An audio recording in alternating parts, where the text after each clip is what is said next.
Angapi wanataka kusikia? Unajua nina miezi 6 sijahubiri. Niliacha kuhubiri tarehe 24 mwezi wa 5. Leo ndio nahubiri tena. Kwa hiyo nina maneno mengi.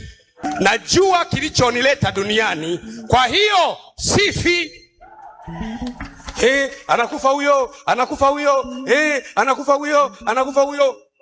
Leo niliposema nakuja kanisani Jumapili, message nilizopokea za watu mbalimbali, manabii, mitume na nani, askofu, Bwana anasema usiende kabisa, usijitokeze. Bwana anasema, nikawaambia sikilizeni, sikilizeni, yanipasa kukwea nyumbani mwa Bwana leo.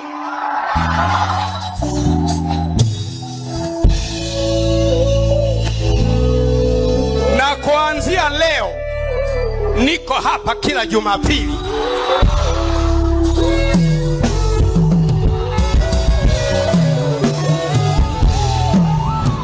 Ndio.